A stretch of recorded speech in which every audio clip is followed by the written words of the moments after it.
Tu as dû t'en rendre compte, toi qui nous regardes, hein. Ça là c'est du sérieux. On a mis la blouse hein, pour pas que je me tâche. Alors j'imaginais pas que sur l'atelier ou le plan de travail d'un maître savonnier, il puisse y avoir des marteaux. Alors, je sais pas si c'est pour moi, on verra. Sylvain m'a dit c'est pour la fin. Bonjour à toi Sylvain. Bonjour, bienvenue à la Grande Savonnerie. C'est la première fois que je vois de près un maître savonnier. C'est vivant, ouais, t'es un homme. Normal, un homme, comme on est peu sur Terre, puisqu'on n'est plus que 5 vrais maîtres savonniers Des blagues. à maîtriser le procédé marseillais, qui est la saponification de l'huile végétale au chaudron.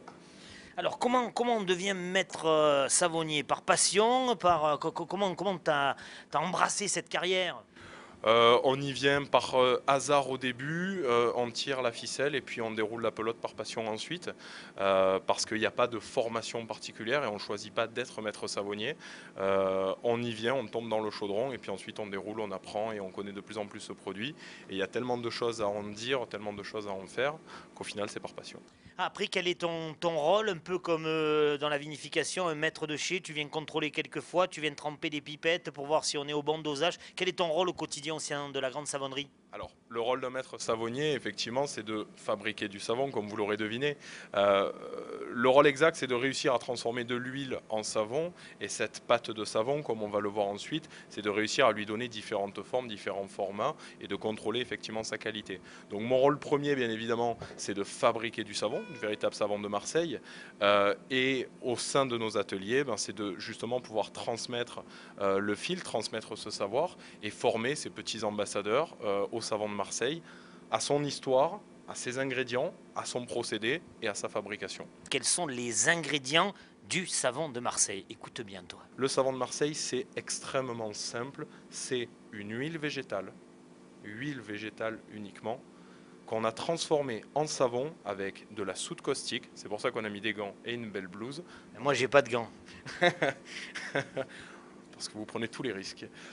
C'est de la soude caustique et c'est de l'eau. C'est trois ingrédients naturels extrêmement simples, que de l'huile végétale. Allez, c'est parti, la première étape. Alors la première étape, donc, comme je l'ai dit, le savon de Marseille, une obligation bien évidemment, c'est ses ingrédients, c'est sa liste d'ingrédients, de l'huile végétale, de la soude caustique et de l'eau, mais c'est également un procédé. La spécificité de ce procédé, c'est la cuisson au chaudron. Ça lui vient de son aîné, son grand-père, qui est le savon d'Alep, puisque le savon de Marseille est inspiré du savon d'Alep. Et on va faire cette cuisson au chaudron, on va cuire au-delà de 100 degrés nos ingrédients, on va y mettre de l'eau. Ça commence à bouillir parce qu'on va dépasser très largement la température d'ébullition, on va largement dépasser les 90 et les 100 degrés. Et en fait, on va dans notre chaudron donc faire plusieurs cuissons. Nous, on le fait en toute petite quantité pour pouvoir observer très rapidement la réaction. En fait. Et on va rajouter dans notre huile de grignon d'olive, donc une huile qui est assez acide, troisième et quatrième pression de l'olive, on va rajouter notre lessive de soude. On s'aperçoit quand on finit de rajouter notre lessive de soude, on s'aperçoit que le mélange se trouble immédiatement. À partir de ce moment-là, la réaction de saponification démarre.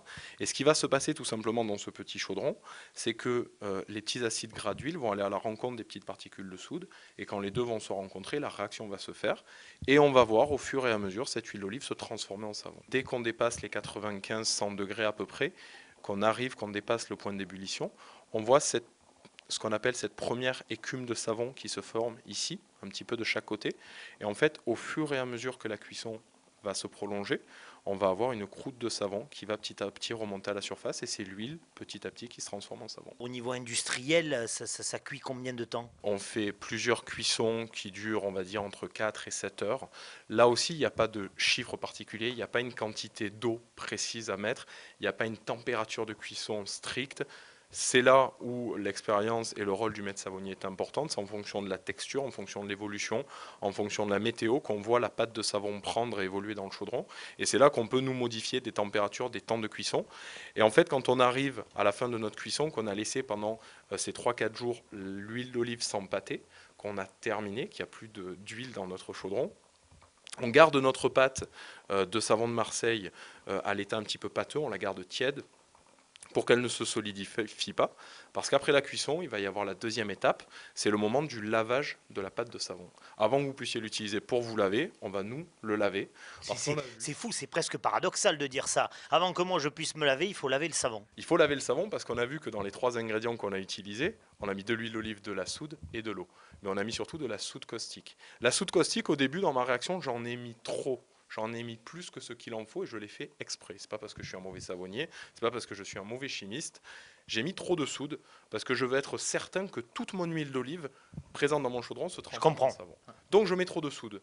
Mais cette soude caustique, après, il va falloir la retirer. Parce que si je laisse 1 à 2% de soude caustique pure dans mon savon et que vous l'utilisez, vous ne reviendrez jamais à la grande savonnerie et je vous comprends. Donc on va retirer cette soude en trop. Et pour retirer cette soude en trop, c'est très simple. On va rajouter en fait un mélange d'eau salée, d'eau de mer en fait, tout simplement, de salure, qu'on va laisser décanter toute la nuit à l'intérieur de notre chaudron. Et toutes les petites particules de soude présentes dans le chaudron vont se fixer aux particules de sel. On va laisser décanter, on va retirer cette eau chargée en soude. On va faire ça plusieurs fois. On va faire un dernier lavage à l'eau douce pour retirer le sel en trop. Et on aura une pâte de savon qui sera parfaitement verte, un savon qui sera parfaitement pur, qu'on pourra enfin utiliser pour la toilette. Laver le savon avec de l'eau de mer, on comprend. Ouais, avant qu'il ne nous lave, on comprend pourquoi cette histoire a pu prendre corps et naissance ici, autour du Vieux-Port, à Marseille. Maintenant, qu'est-ce qu'on fait? On va pas, c'est pas fini. Oh ben maintenant qu'on a cette pâte de savon que l'on peut effectivement utiliser pour la toilette, la forme de pâte n'est pas très pratique pour prendre une douche. C'est pas beau. Donc on va aller essayer de lui donner une forme un peu plus sympathique.